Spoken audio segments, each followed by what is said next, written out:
All right. All right. Well, hey there, everyone. Welcome to At the Bottom of the Well and the Well Dwellers podcast here in Treaty 7 lands. I'm Eric Freiberger. Today, I have returning to the well my good friend, Dr. Michael Morelli. Along with being a professor in theological ethics, Michael also is a part of and a leader in a disabled community in Langley, BC called the Lazarus Center. Something I hope we can maybe explore a little later in our conversation. He is a fellow podcaster with his own Substack called Personal Manifestos, which I will be sure to leave a link to in our show notes. He is also a dad, a husband, a music lover, and as I have recently been seeing on his Instagram, a foodie. So I'm excited for today. Welcome back, Michael. It is awesome to be here. Thanks for having me. Yes. Well, I'm just glad you were gracious enough to return. This is good. Let's just start off with some easy stuff. I've been kind of curious after listening to some of your previous talks on your podcast and on a few others. You've been making the rounds to a few different hosts, so this is exciting. Speaking of food, what is one of the most memorable Italian food dishes you grew up with? There's lots. I would say the first that comes to mind for me, I talked about this on my friend Andrew's podcast, The Biggest Table, but it's called panzerotti. So it's what pizza pops and calzones want to be, but never will be, which isn't to say that I don't like a calzone or a pizza pop. I do, but it's kind of like comparing Tim Hortons coffee to fancy hipster single origin. They're just in different categories, although they're in the same kind of universe, but there's a big difference. So it's like a traditional Italian dish where you fry ground beef and onions and basil and some other spices, usually garlic. You got to have garlic in there. And then you throw some cheese in there, and then you fold it in like a pizza crust kind of dough, and then you cook it in olive oil. And it's just lovely. And there's versions of it. There's a version where you put in like cheese and rapini, so like a vegetarian option. Rapini is kind of like a bitter broccoli, which is also a very Italian thing. Rapini on its own is lovely as well. If you want to get into some bitter broccoli, that one's good. But honestly, of course you got to have tomatoes in there too. So, but it's very like a lot of Italian cuisine.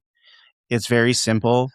But if you're, having it in Italy, like I have, the quality of the ingredients make it go through the roof. And, it's just like a big plate of fried, spiced ground beef wrapped in deep fried dough. I mean, what more could a guy ask for? Okay. The other one too would be, my Nona's homemade gnocchi with sauce, where she would start the sauce in the morning and actually make the gnocchi from scratch. And so, when you make it to dinner, you've been smelling that all day and you've been anticipating that all day, and you dig in and it's everything you could have hoped for and more. Sounds delicious. I'm Yeah. getting hungry now. Yeah. I do have to ask though, these fried pastry dishes, you remember those old pizza pop commercials where they would grab the pizza pop, bite into it, and it would just explode everywhere? They've got more stuff. Yeah, That was the exactly. tagline. Yeah. Well, I have to be honest with you. I'm a bit OCD with my food. I can't stand sticky, unclean hands. So I don't like things that explode in my hand. Is this like something you pick up, or is this something you use fork and knife? You could use fork and knife. I think that it's a little bit more containable, if that's a word, than, your average pizza pop. Like the way it's not as processed. So it's nice. Like you can grab it. I mean, it's a bit greasy because the oil. But other than that, it's not falling everywhere because it's well crafted. But now you got me thinking of Jim Gaffigan's classic stand-up bit on Hot Pockets. You ever see that one? Hot I think Pockets. I He think I does this whole remember bit on how something. Hot Pockets are like the worst for you. It's like nuclear stuff on the inside and makes you feel awful. And it all just falls out anyway. Anyway, look it up. Uh, It's an absolute oh, maybe I gem of should a put bit. maybe I should put that in the show notes You too. absolutely should. It'd make for a great Easter egg. Okay, I'll see what I can find. Something else we also share in common is our love for music. So I would love to hear, what is the greatest album in your collection?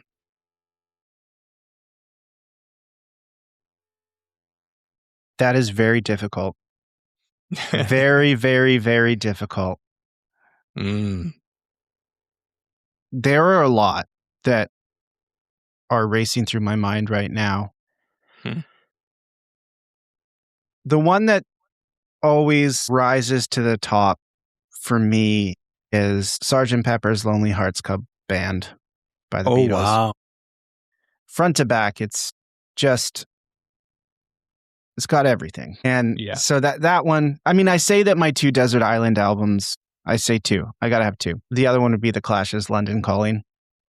That's also another. Yeah, that's like the Sgt. Pepper's of punk rock to me. Yeah. So those are the two that come to mind for me. Okay. Yeah. Yep. You actually threw me back in some pretty amazing memories. A little secret here: I've been on the hunt for Sgt. Pepper's Lonely Heart Club Band on vinyl. When I was a kid, my parents used to have one of those old Valkyrie turntable, huge things with the record player on the top, and you open up the lid. And one of my mom's albums was the Beatles, Sgt. Pepper's Lonely Heart Club Band. And I would sit there in front of this huge playing record player and put the Beatles on and just sit there and listen to it. So I have been unable to just yet, but I am on the hunt trying to find it back on vinyl again. Yeah, well, all the best in that hunt. I hope you find it. All right. Well, maybe we'll turn to something a little more serious. Last time you were on the well, you kind of shared a bit of your connection with disability. And I know a lot of our discussion today is centering around, of course, our understanding of disability. Can you refresh our listeners' memories as to what your connection is with disability? Yeah, great question. So, first of all, I grew up in a home where what was normalized for me later in life, I realized was not the norm for a lot of kids. I grew up with parents who both really made a point of, in terms of their careers, but also in terms of just how they raised my brothers and I, to really value inclusion and belonging. And so my dad was in public education for years. My mom was a clinical counselor, and just sort of part of the way that my parents spoke and who we spent time with, it was just normalized that you would include all sorts of people, and you would especially go out of your way to form connections and spend time with people that don't have community. We were the Kool-Aid house. And so friendship early on was very instrumental for me. But later in life, when I became 18, I graduated from high school, I went to university, and came back after my first year of undergrad for the summer and was really unwell, and it took a while to figure out what was going on. And I ended up receiving a Crohn's diagnosis. For those who aren't aware of what Crohn's disease is, it's an autoimmune condition where white blood cells attack your digestive system, even though there's nothing wrong with it. So imagine your worst flu and just have that like multiplied in terms of all day, every day. So when it gets really bad, you become malnourished, you become dehydrated, you become really thin.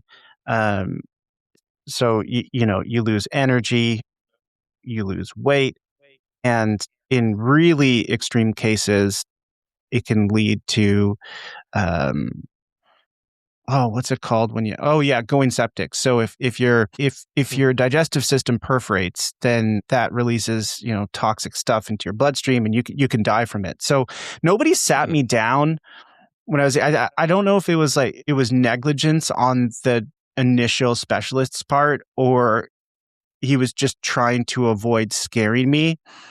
But I didn't have him sit me down and say, look, here's how bad it can get.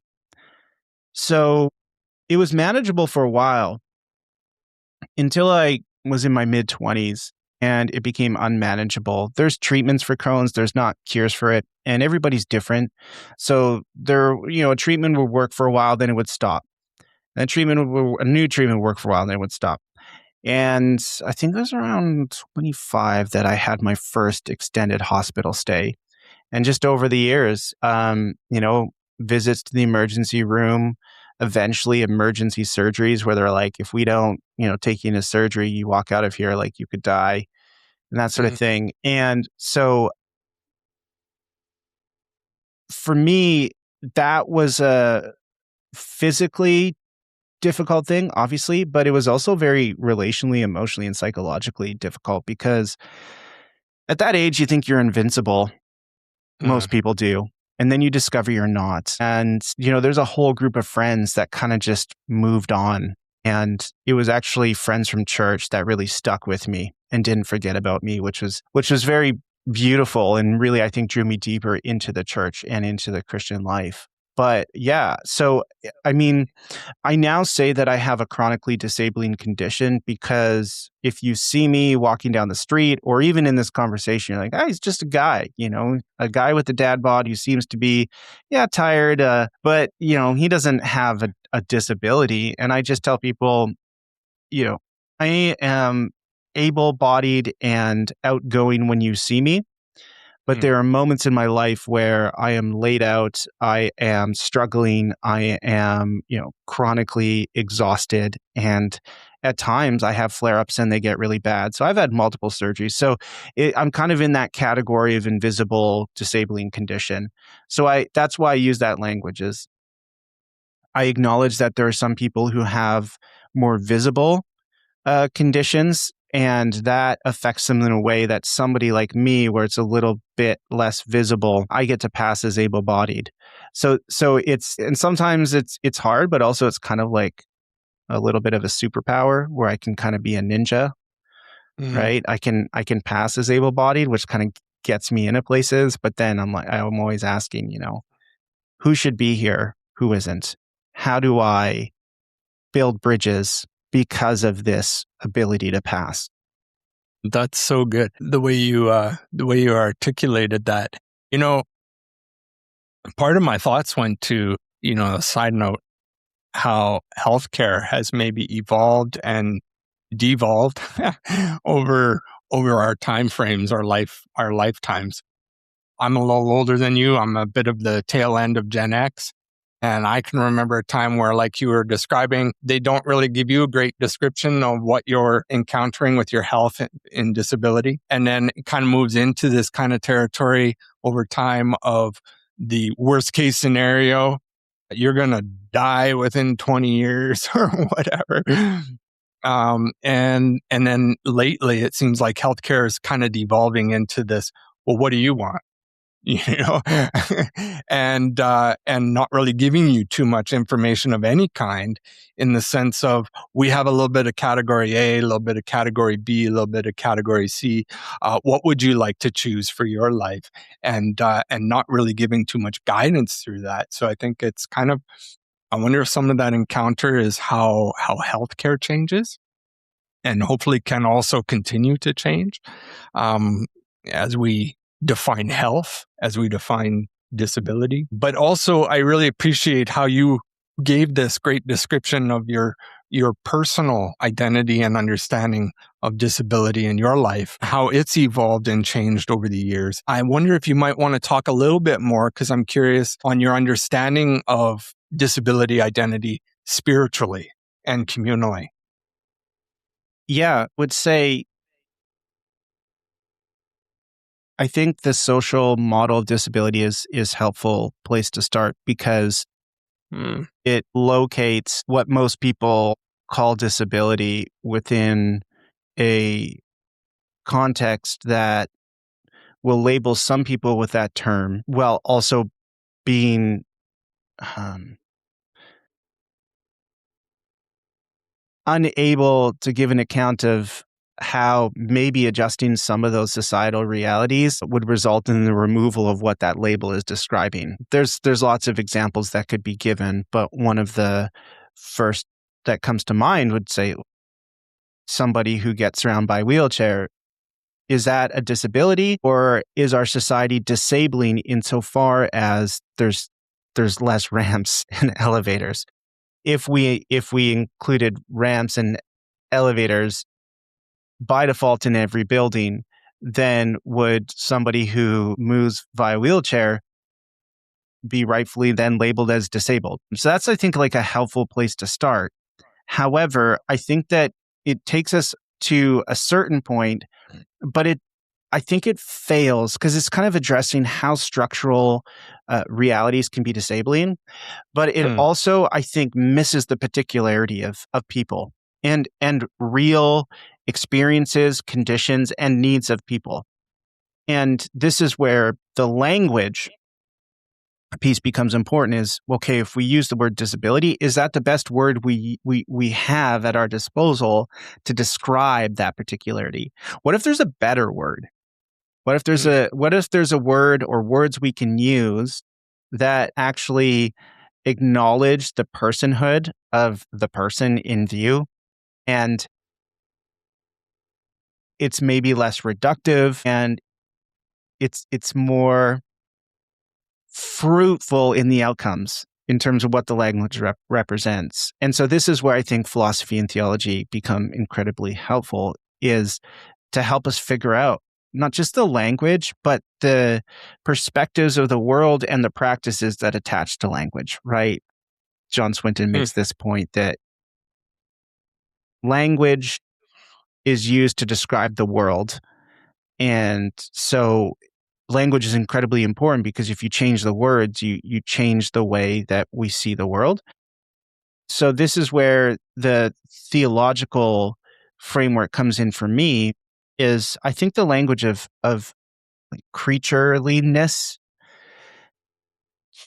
is really helpful, right? The Christian. That's a shout out to our friend John Coots there with that creatureliness. Yeah, I know. John and I are cut from the same cloth. We both studied at Aberdeen. It's like, so yeah, shout out to John for sure. But yeah, creatureliness I think is helpful, and this is Hauerwas, this is Swinton, this is others who say, if we are created by a God, then that means we're creatures. And that means that we have potential, of course, but we also have limits, right? And we're limited by what our creator gives us. We're limited by the environment that we exist in, which is created and cared for somehow by that creator.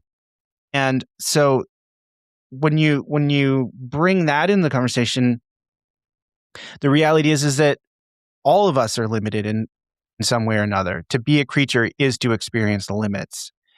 And then we ask, well, why is it that some people's limits are singled out, labeled, and then that becomes sort of a reason to marginalize, right? Avoid harm. And other people's limits are just counted among what it means to be human, right? The attributes of humanness. And so just using the language of creature, I think, gives us a little bit more or a lot more breadth and depth in terms of particularity. There's just lots of ways in which our creatureliness can disclose itself in the world. And that's just a part of what it means to be human. Hmm. Yeah. For our listeners, I think it's important to articulate that when we talk about disability, there are multiple understandings of that disability that are usually defined within several models.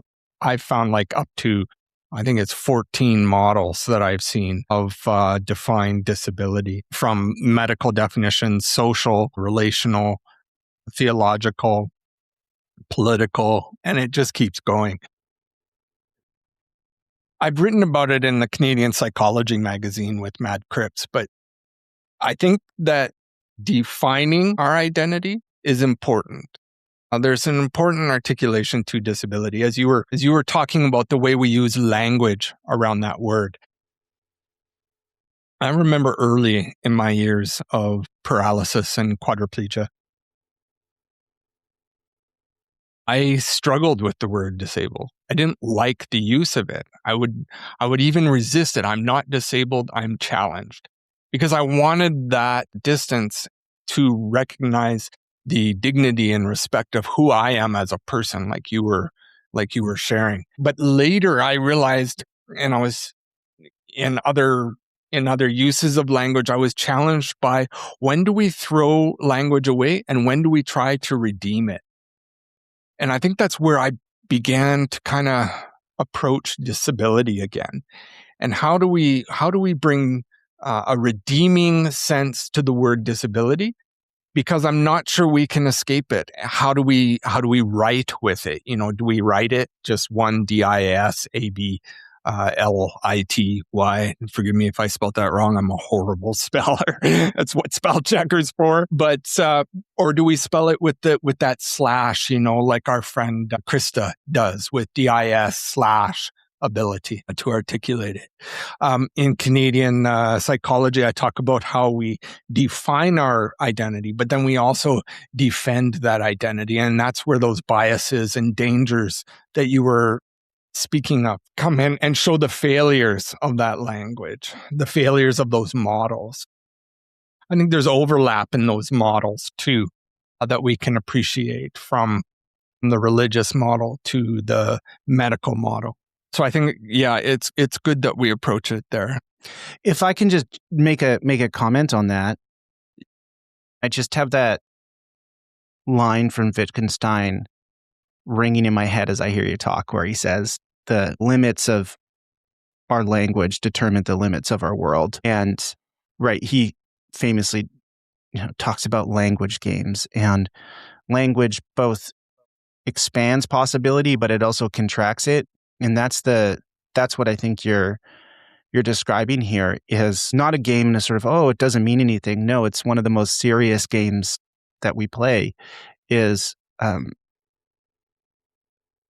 do you reject it and try to find a different term, and what meaning is created from that, what change is created from that? Or do you receive the term and try and sort of shift the connotation from within to more creative effect? And yeah, I haven't totally landed on the right way from my perspective, and I think that's okay. I think there's a pragmatic reality of, like, if you are filling out a form for your taxes or whatever, like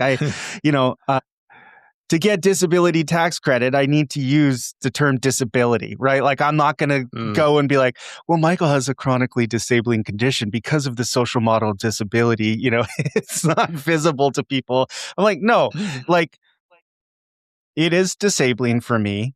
And in order for me to receive some support from it, here's the language I need to use in order to just work with the system. Not shying away from the term because I'm ashamed of it. Like, I'm totally fine having myself described as disabled. The only reason why I don't use that language is for the reasons given. So I think there's a certain discernment we need to use, and to just be okay, never totally sort of tying the knot. This is where I think Kierkegaard is really helpful. That, he says the greatest sin is to desire to not be oneself, and not in a sort of, just figure out who you are and be you and don't apologize for it. He ties that to this theme of creatureliness, that we actually don't know ourselves super well. And we never will totally until the eschaton, right? We see in part, soon we'll see in full. Our Creator knows. So what does it look like to live in surrender to this Creator who will show us over time who we are and give us the words that we need to understand ourselves and describe ourselves to others, but never feeling like we've completely landed on the quintessential, like, who is Eric or who is Michael? And our age is obsessed with that. And Kierkegaard comes in and is just like, hey, get over yourself. And I think that's very freeing and liberating. There is a humor and joy to it, right? I mean, I don't know if you've been following one of my threads, but I did a post about toxic masculinity in sport, and it just got a lot of pushback. And someone referred to me as a beta doofus. And instead of taking that personally, I've just started using that as my call sign for subsequent posts about toxic masculinity. And it's just like taking the worst things that people can say about you and playing with it a bit to turn it into an honorific title, which punk rock does, hip hop does, a lot of art does. And I think we can learn from that. Yeah. Yeah. I think we're also moving kind of towards one of the other questions I was going to ask you. Is there a tension in our society between diagnosis and identity, between care and control? And just kind of riffing off that myself, I hear us talking about the way language shapes the way we use power, particularly in the disabled context. On one hand, like Kierkegaard, now with God's help, I shall become myself. And there's this focus on understanding ourselves. But there's also that relational creatureliness connection that we've already kind of touched on. Scripturally, when Cain and Abel had their incident, and a big incident. I'm sure Cain would want to describe it as an incident. It was an incident, God, after he doesn't get out of jail free with the "Am I my brother's keeper?" He's like, Cain, I hear your brother's blood. It was an accident. Exactly. But yeah, this sense of how are we understanding ourselves, but also paying attention and being willing to submit to that relationship we have with our community, with our brothers and sisters, and how they also bring in identity to ourselves. Being willing to strip away some of maybe the biases we have ourselves of disability, like I did when I spoke of my earlier years. This is a redeemable gift and blessing, not a curse. That's beautiful. Yeah, the older I get, the more I appreciate the power of friendship and community, because I think in this, what we're talking about in terms of our Creator disclosing who we are, sometimes it's God speaking directly, but so often it's through other people. I remember my friend always used to say, if only we could see ourselves in the way that our friends see us. And that's the gift of true friendship, is they help you understand yourself in ways you wouldn't otherwise, and encourage you when you need encouragement, and challenge you when you need challenge, and provide a listening ear when you need a listening ear. And through that, we come to greater mutual self-understanding and become a community where not just for ourselves, but for other people can have that as well. And I think that's a huge gift that churches can offer today, because so many people are looking for that. We're hyper connected, but do we have that deeper relationship where that mutual positive regard, recognition, and self-understanding and encouragement really happens? I don't think so. And I think a lot of research is showing that. And that's a life or death issue, actually. It's not just so we can all just feel better about ourselves. It's literally leading to the loss of life, the loneliness, the isolation, the lack of positive regard and encouraging community like we're talking about. Hey, this is just a brief interruption to today's conversation, my friends. I would like to take a moment to maybe invite you to something really special happening this coming May 6th and 7th. Deeper Communion and At the Bottom of the Well is hosting a national gathering called the Banquet of Belonging, a conference centered on disability, faith, and the kind of community Jesus imagined for his church. It's a space where both visible and invisible disabled and non-disabled Christians, pastors, leaders, and families come together not just to talk about inclusion, but to experience belonging around a shared table of food and fellowship. The gathering begins with a Wednesday evening we are calling Sweet Conversations, a dessert evening centered around marriage, relationships, and disability. It is followed by a full day of storytelling, worship, TED-style talks, panel conversations, and a banquet meal where we explore what it means for every person to have a place in the body of Christ. If you care about the future of the church, if you believe disability has something essential to teach the church and Christ's followers, or if you simply long for a deeper community, I'd love for you to join us. You can learn more and register at thebottomofthewell.com and look for the Banquet of Belonging tab at the top of the page. I will also leave a link, of course, and a poster in the show notes of this episode. I just want to say thank you for listening to the Well Dwellers podcast. No matter where you might find yourself in relationship with the well, whether you're just discovering these conversations or you've been journeying with us for a while, I truly hope these stories and reflections become a kind of life-giving spring of water for your heart and soul. If these episodes have meant something to you, would you consider sharing them with a friend? And if you have a moment, leaving a rating or review really helps others find the podcast. And if you'd like to support some of the behind-the-scenes work that goes into these conversations, you can subscribe to atthebottomofthewell.com for just $5 a month as a paid subscriber. Your support genuinely means a lot to me, and I truly appreciate it.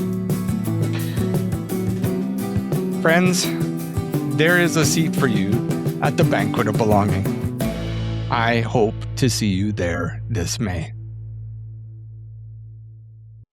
Yeah, Richard Beck and I were kind of talking online a bit the other day about this understanding or idea of whether if we just turn the church into a moral framework, a moral base, and we're only talking about ourselves, is this really what Christianity is? It's just talking about ourselves in the moral context. I've deeply valued for most of my life, my relationship with God and looking for God's understanding of who I am to know who I was.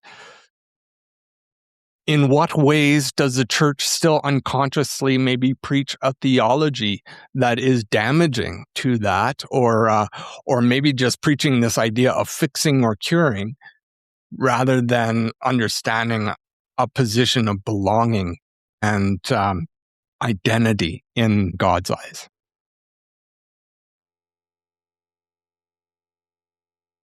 Yeah, it's that classic question, right? Belief before belonging or belonging before belief.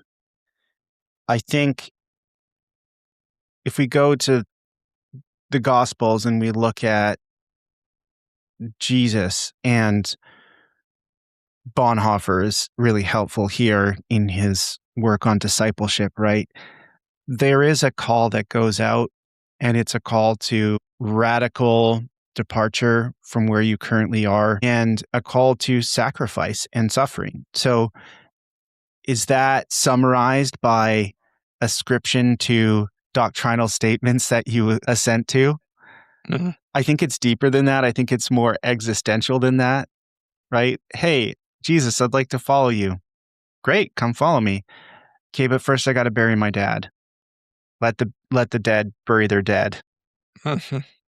And we hear that or we read that and we say to ourselves, that's really rough. Like, that's really demanding. so often in the Gospels, Jesus doesn't disagree. He says, yep, it is demanding. It's impossible for you to do on your own, but with me, it's possible. And so I think that radical call of Christ is so important. But as a part of that, what is the context? What is the backdrop in which that call goes out? Hopefully it's a community of love and belonging that helps welcome people in and walk alongside them as they're hearing that call. Truth, doctrine, morality are helpful for that. But as Paul says, if we don't have love, we're just clanging cymbals. If I speak in the tongue of angels, if I prophesy, if I do awesome stuff, but there's not that motivating factor of love, that spirit-given love, what are we doing here? It's all meaningless. So yeah, that's my very long form, complicated answer. Yeah. Love and sacrifice. That's what it comes down to. That's a very broad picture for us to look at, and really true. What I'm curious on, and what I've been often approached on, very much in line with a lot of the work you and I do with the disabled community, and connected to our earlier discussion about the importance of defining. Is it important for the church to have a understanding and defined relationship to disability itself? Is it important to see a disabled community thriving, growing, recognized in church community? Yeah, absolutely. Just as I would say that it's important to see any group of people that are pushed to the side of the wider world, who are labeled, judged, harmed, avoided, that if you don't have space in your community for such folks, then it's, and not like, oh, we have a ministry for that, but they belong here. They're one of us. We don't distinct. It's not those people. It's not them and us. It's just us. If we don't have that type of community, then we are at risk of not being in the presence of Jesus, because he so often is very clear in the scriptures. I am those people. Yes, he hangs out with people that, religious authorities are like, why is he hanging out with those people? Those are sinners, right? Those are the outcasts, right? The riffraff. But he also identifies himself as the marginalized. And so if we don't have communities that view the marginalized not as them, but as us, and live like it, then the question we got to ask is like, where is Jesus? And so this is the risk of, I was thinking about this as you were talking to, right? This is the risk of becoming whitewashed tombs. We're presentable, we look lovely on the outside, but on the inside, it's dead bones. And what make those bones come to life is a community of people that is radically committed, because of Jesus, to not taking the labels of the world and letting them have credit within the body. Right? Those labels don't apply here. And the phenomena that are attached to those labels, they don't apply here. Yeah. So I think though, disability is the ultimate stress test, one of the ultimate stress tests.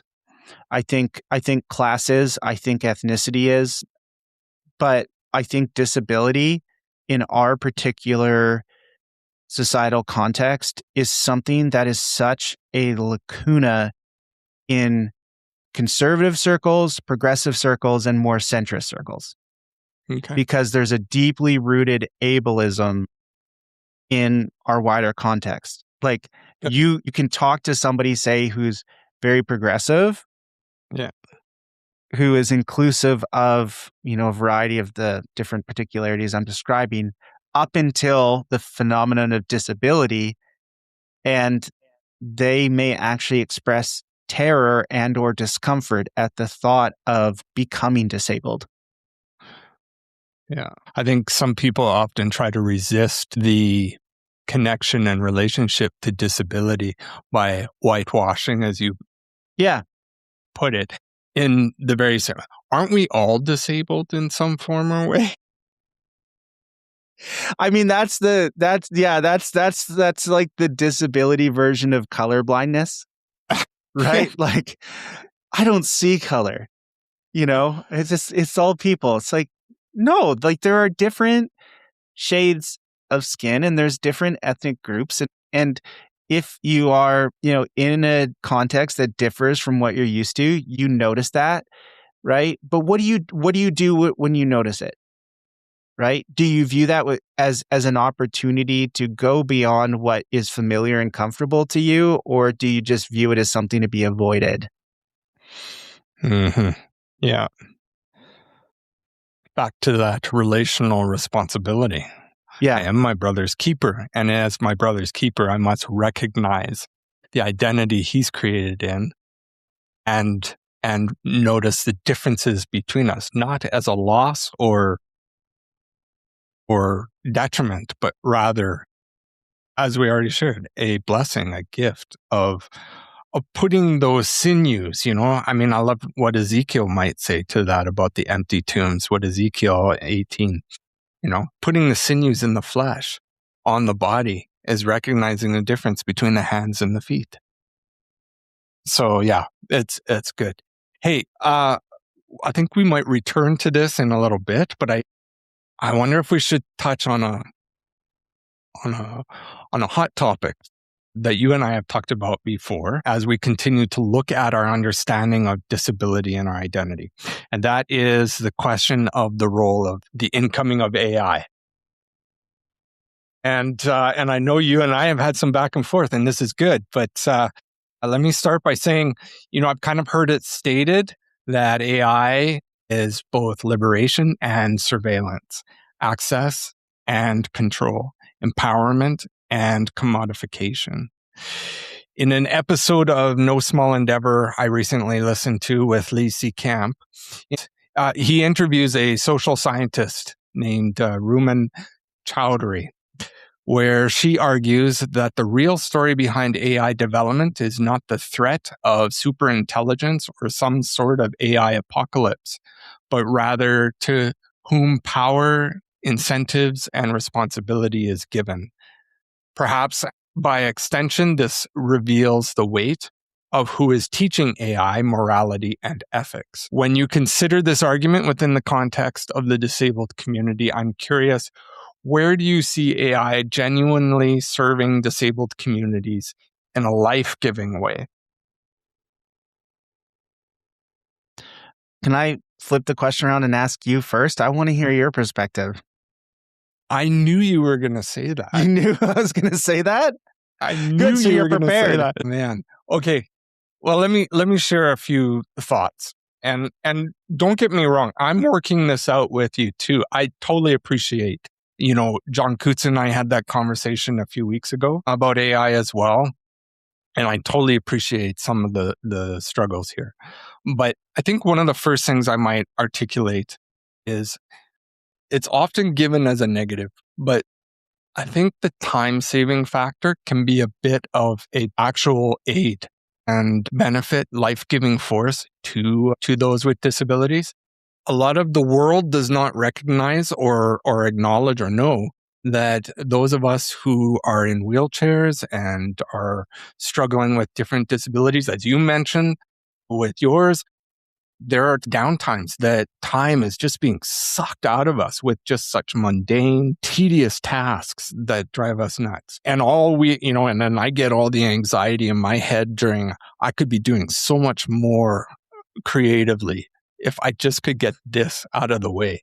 If I could just put this, aside and focus on the things that really shape and matter to me. And I think AI can sometimes maybe help with some of that. It's not giving over the free creative spirit to AI, right? It's being responsible and relational to it as a relational tool to allow us to be who we are in the creative calling sense, and letting it relieve some of those time constraints that are taken over by the mundane, if I can just put it that way.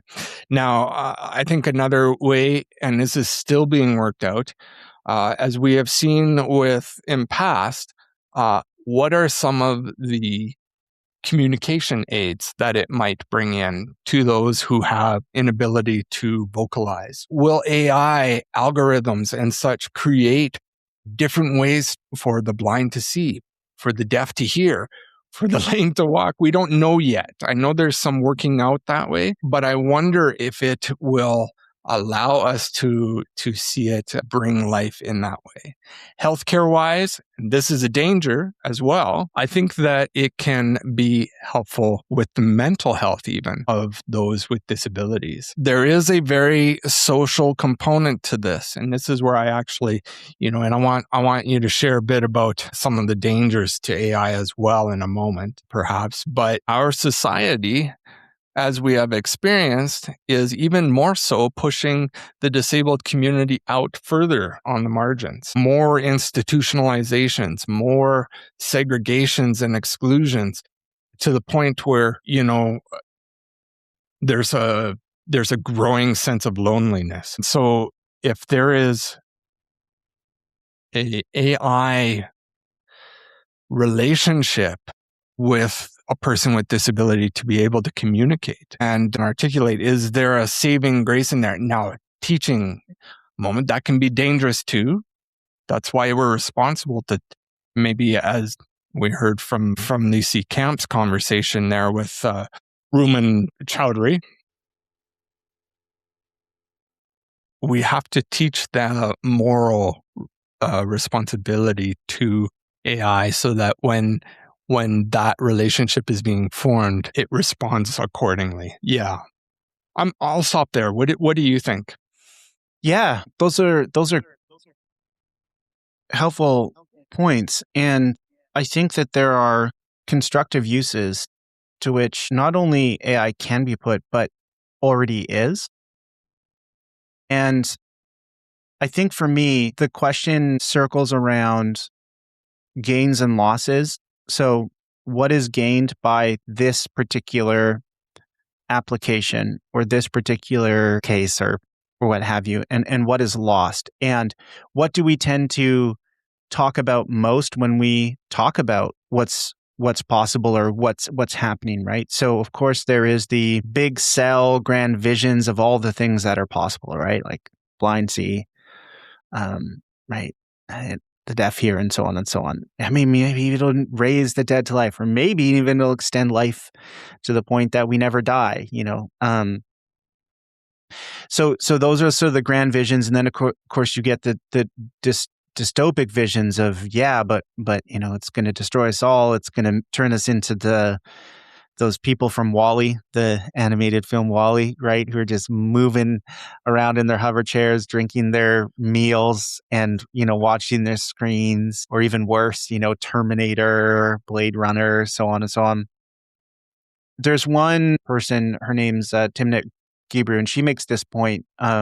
She's a scholar in AI and just brilliant in terms of technology and so forth. And she was actually hired by Google for a while to oversee their AI developments and sort of work from the ethical standpoint and sort of hold Google accountable and sort of do what you're suggesting. And big surprise, she ended up getting let go, right? Because they just, the decision came down to business or ethics, it went in the favor of business, right? And so it became, attempt at ethics washing technologies. And so what wins out when there's money to be made, but it's unethical? That's the question that you have to ask for a lot of these things. So, and also the possibility of outsourcing or replacing what makes us most human.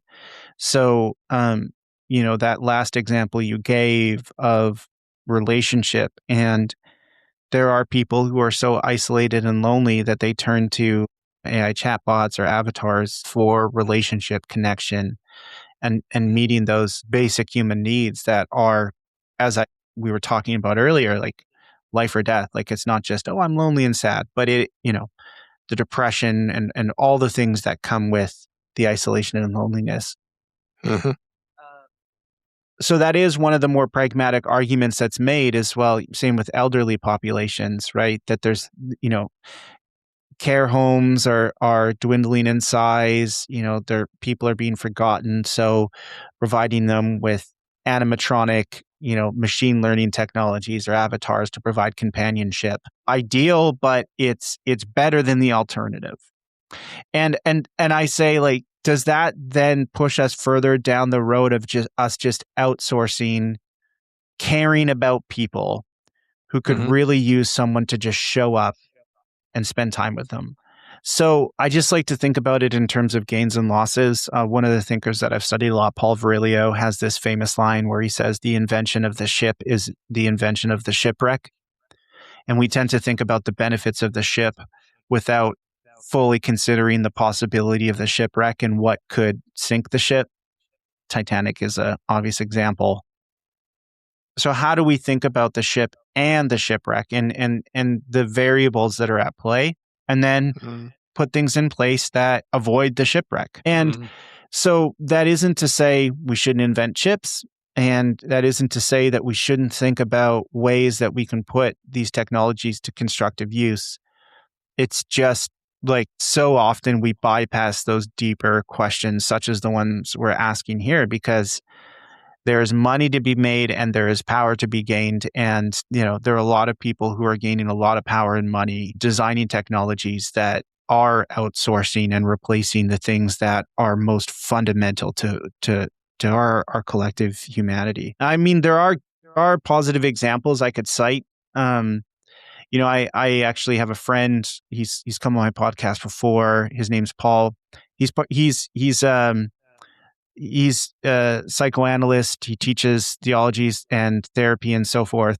He's part of a tech startup that uses AI software to do simulated training sessions for students. And we've met and we've just talked about, like, here's what it does, here's what it doesn't do.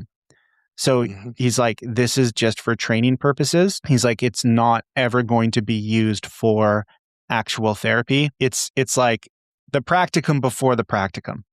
So you can program this bot to have a particular challenge or need, and the student, and he said they always work in pairs. So it's not just one student working with the bot, it's always two, which is essential. And he's found it very useful in the training of therapists. And he's very clear on what he will and won't do. And he's talking to people like me who tend to be more critical, and others, to make sure that this doesn't just become a wild horse that he can't control. I love the fact that you used the model or description of the ships. Yeah. And what can destroy the ship and what can keep the ship afloat.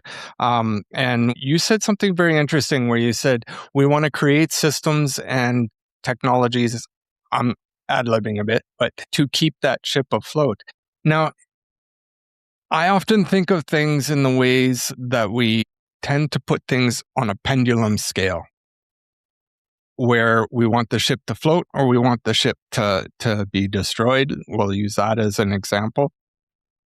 What about the, kind of maybe philosophical twist of, when you heard the story, I think it was Columbus or one of the great explorers, landed on the beach and then said, burn the ships, so that they recognize this is the new land. This is the new home. This is where we are.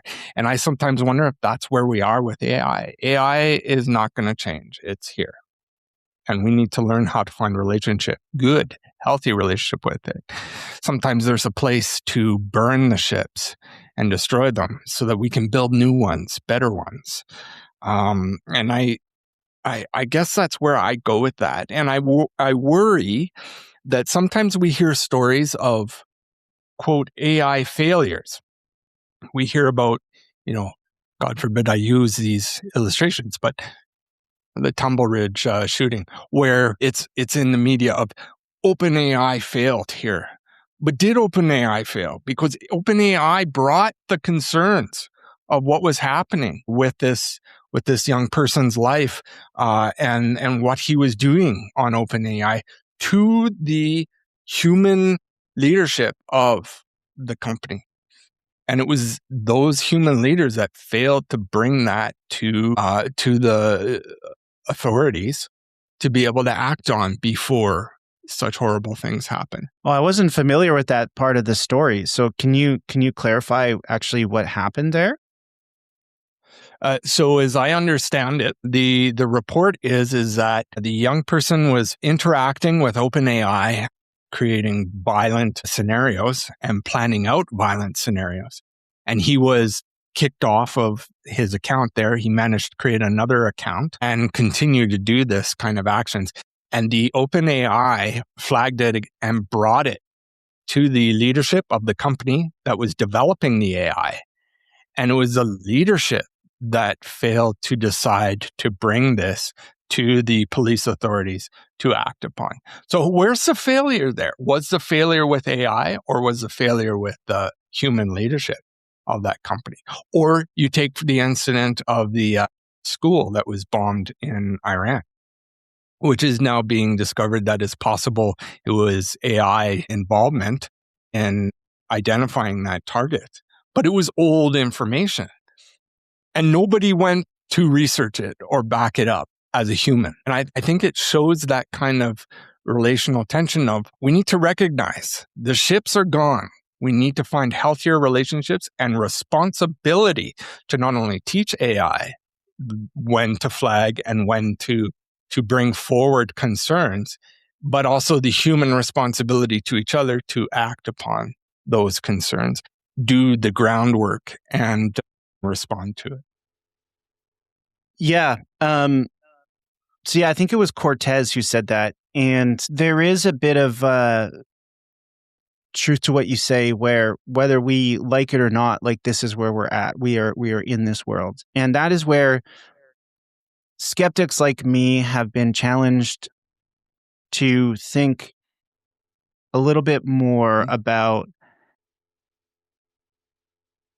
avoiding cynicism and avoiding such a critical or pessimistic outlook that I can never imagine possible constructive uses for this technology or that technology.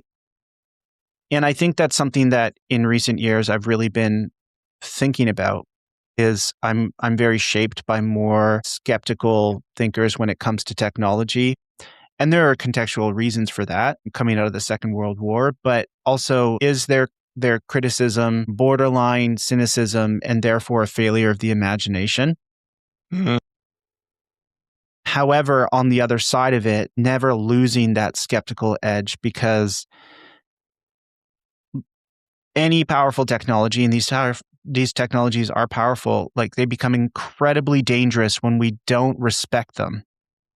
Guns are an obvious example, right? If you live on a farm, you probably need a rifle. You're you're one of those like extreme Bear Grylls type, in the wilderness hikers or what. Like there are certain situations in which that technology is appropriate and needed. It would be dangerous to not have it.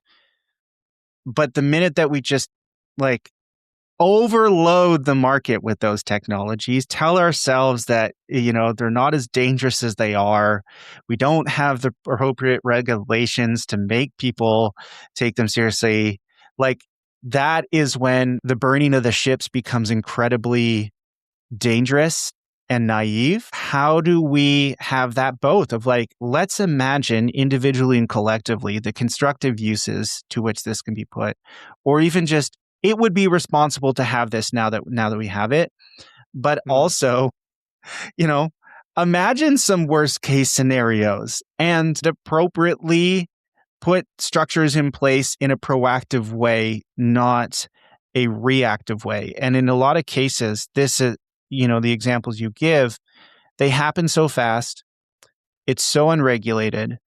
It's so big that it's so reactive that by the time you even react, it's too late. And, OpenAI is an example, ChatGPT is an example, but even Facebook is an example in terms of like censorship.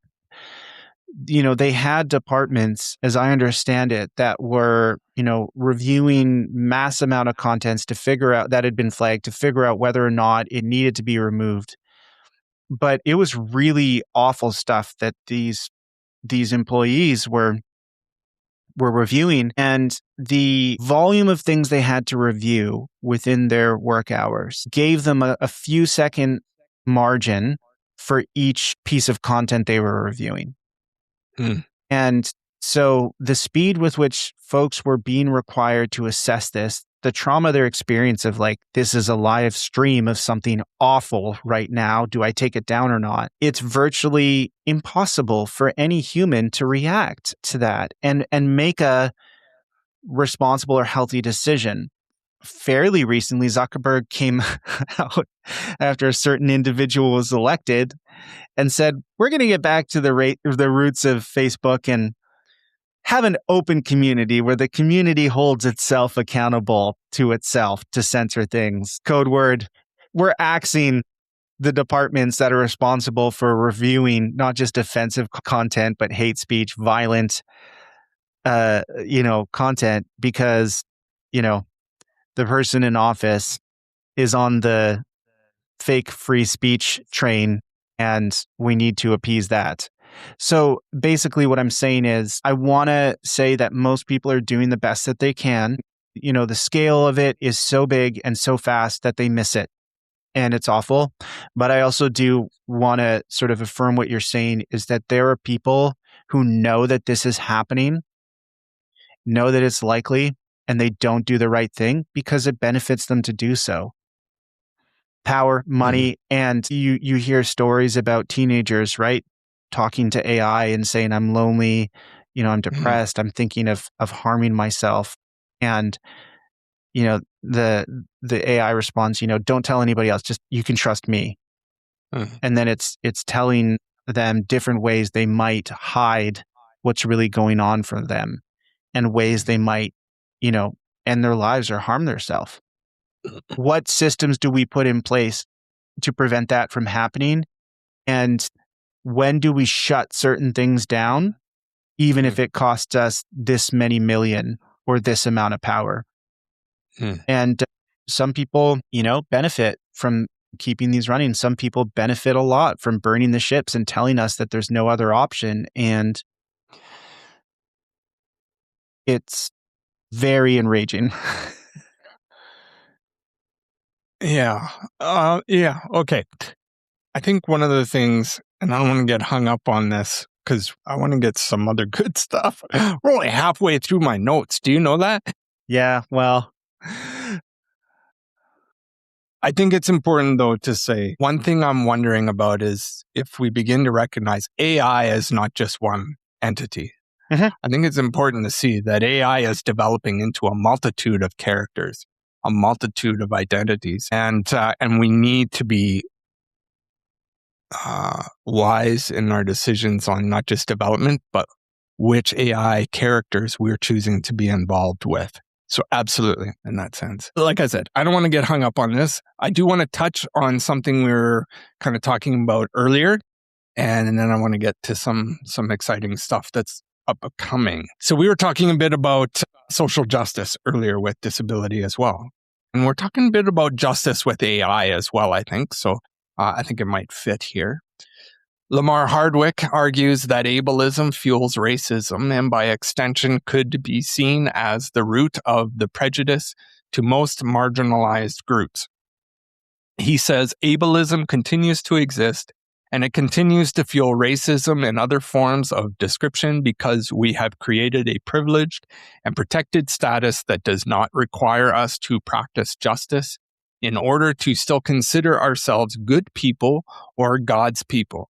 In order to destroy ableism, we must destroy the privilege and the protection that comes with it.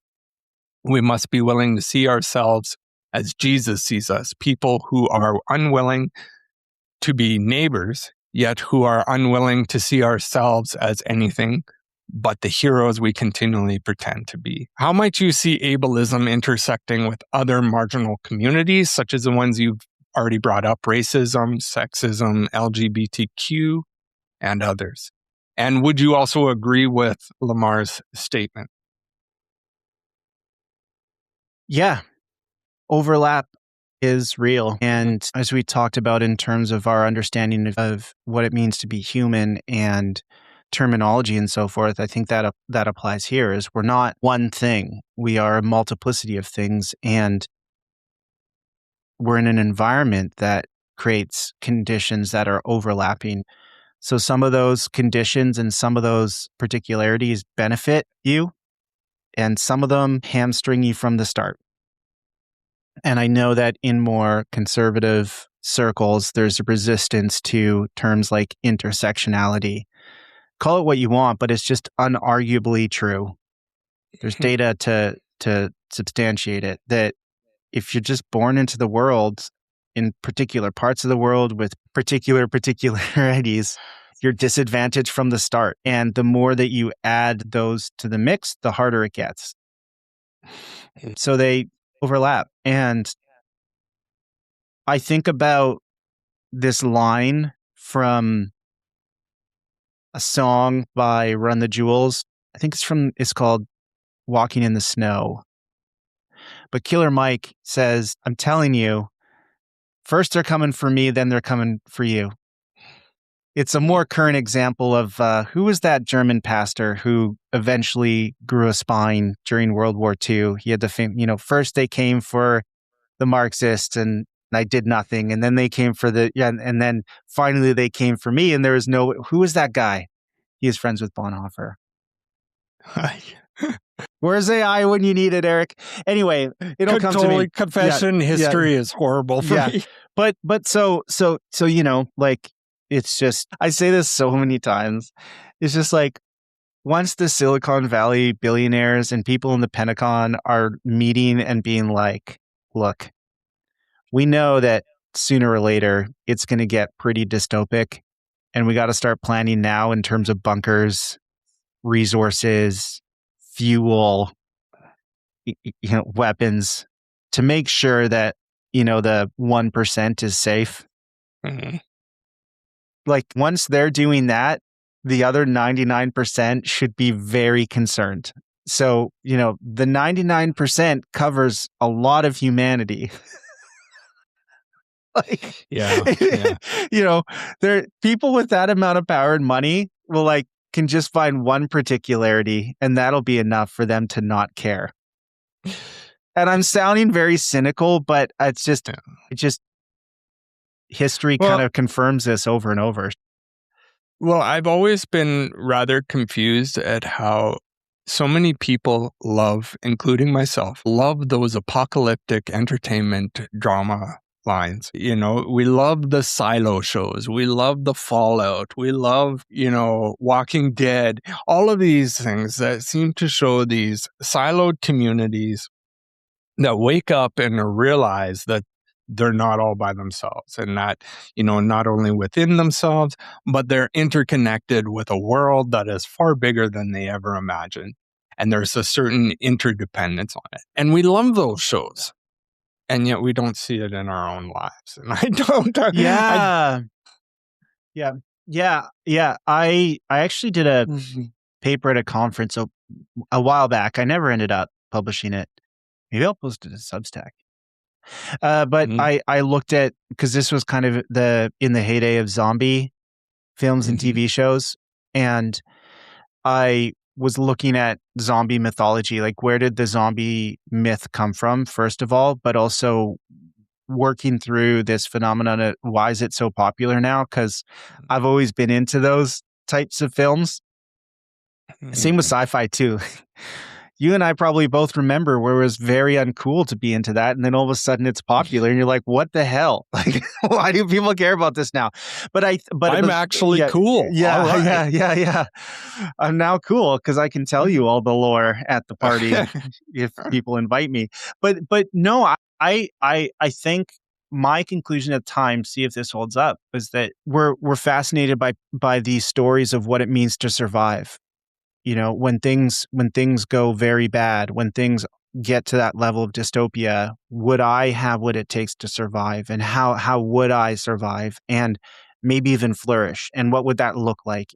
What does it look like to be a hero in that context? What does it look like to be a villain in that context? I think that is why we were drawn to those stories, because maybe not at a conscious level, but at a subconscious level, we see something in it that represents a less Hollywood version of it, where, Hunger Games, right? People made the point that it seems like a metaphor for Hollywood and so on. So these are symbols, these are metaphors, these are ways of getting a picture of current conditions through an imagined future that is a little bit more dramatic and dramatically difficult.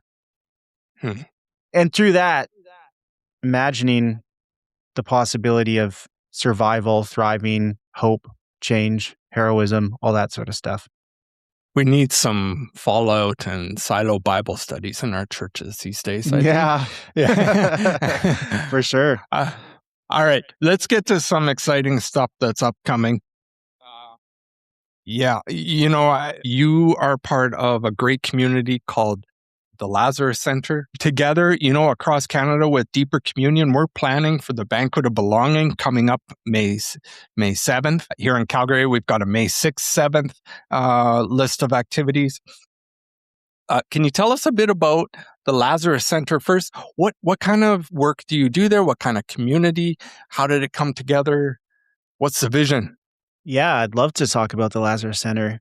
Thank you. Well, first of all, we're connected to our friends, Deeper Communion.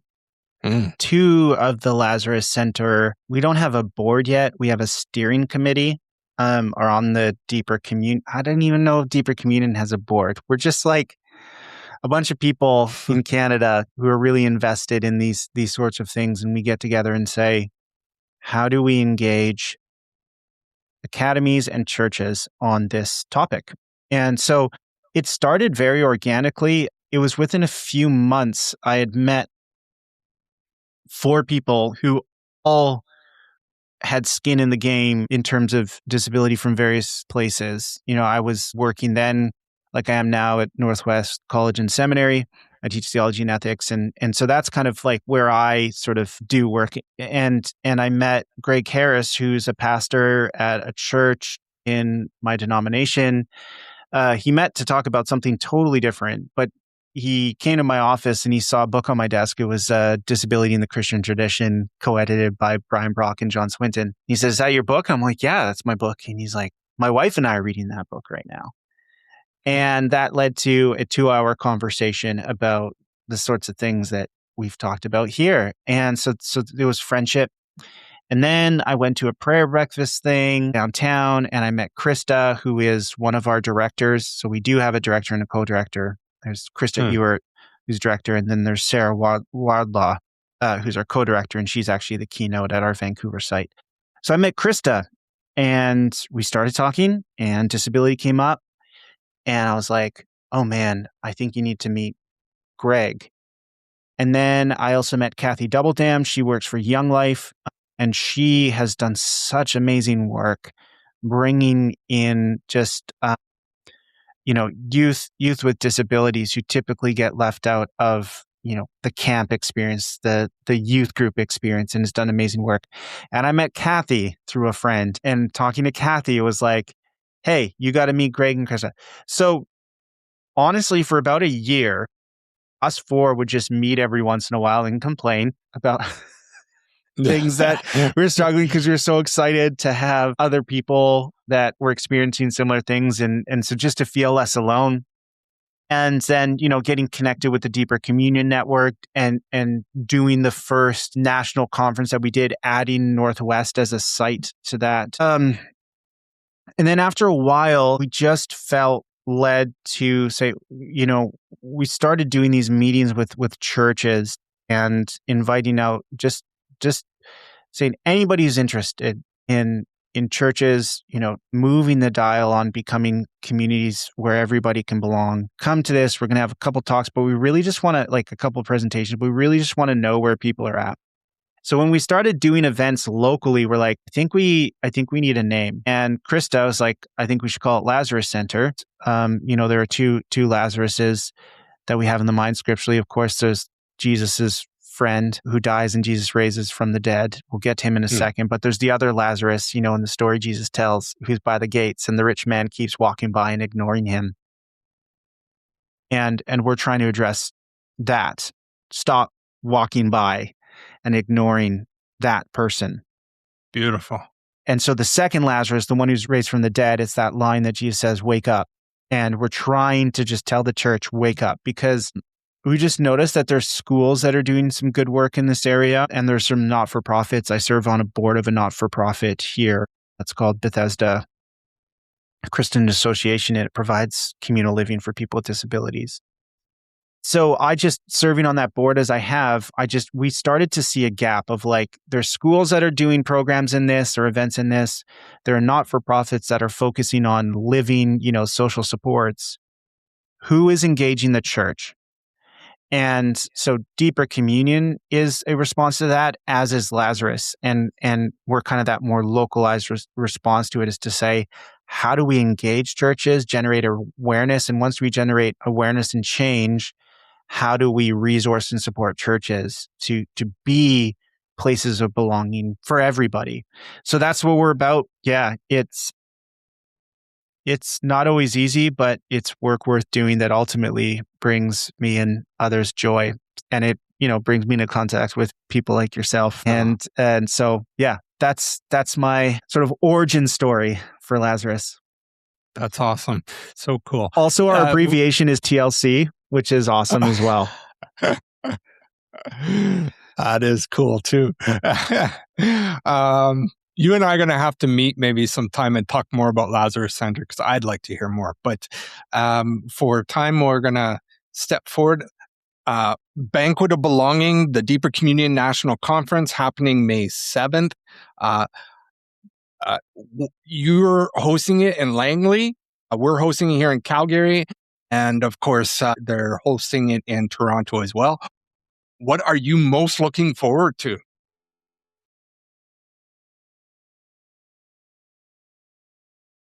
I just love feeling of not being alone. I love, and not just in like the local iteration, but like in all the different locations that are participating across Canada. It can be lonely work, even when you got a small group of people. There are wins sometimes, and then there are losses in terms of excuses given to not do something, especially within the Christian world, excuses given to not do things that, based on my reading of scripture, should just be considered basic to who we are, not just the special calling of a chosen few. So when you're in a group of 30 to 35 people, and in your location, you're connecting with other groups like that who are all bought in and are just pumped that somebody sees what we're seeing and doing what we're doing. It's amazing. And it's also part of that bigger thing of like, I get glimpses of the kingdom when we do stuff like that. I feel like that's why I feel at home. As hard as it is sometimes, once you find a home, you never want to leave, because you see the Spirit at work, and that's awesome. So the talks, the workshops, the food, all of it is just like, yeah, it's the means to that end. Mm-hmm. Yeah, I think me too. I really look forward to the community coming together. I'm really hoping that we have a good banquet spread of diverse people that come together and get to tell their story and get to share their reflections in some of the thoughts being presented for others to hear. I'm a bit of an information junkie too, so I'm looking forward to some of our presenters across Canada. For our listeners, there will be a link and more information on the show notes for this episode, as well as on the website at thebottomofthewell.com. And you can register to be in person or online in Langley, Calgary, or Toronto. Look for more connections there. And of course, the food is always good too. So yeah, for those who are in the Langley location, we're doing chicken and waffles for brunch. So, and it's by a local pub. They got a couple locations called Trading Post, and I'm excited. Okay, yeah, I think we're going to be doing some chili and soup and maybe some sandwiches on the side. Nice. I'm a big chili fan, so anything spicy and hot. So. I was just saying that, I don't know, I feel like in Alberta, you got to have like buffalo or venison chili. Yeah, okay, yeah. Some kind of chili made from a plains creature. I haven't had buffalo chili. I'll look into it. Have you had bison burgers? I think I have years ago. Oh, they're great. Yeah. Sorry, we're back to food. No, that's Start with good. Food, end with food. Must be lunchtime. Yeah, actually it is. Yeah. No, this has been good, Mike. Before we go, I just want to share that I think it's important for us to remember hope is not optimism. Hope is the courage to stay present in the struggle together. May we become people who know that interdependence is holy, vulnerability is wisdom, disability is not the absence of dignity, it is the revelation of it. So we only got through half of my notes, as I said. I hope you'll come back and join me at the well another time, Michael. Yeah. Thanks for being here with me at the bottom of the well. Thanks for having me. I love that quote on hope. I'm actually thinking a lot about hope. I just actually finished this one here today, Jürgen Moltmann's Theology of Hope. I actually am gearing up to write a book on hope and dread. So all about the hope.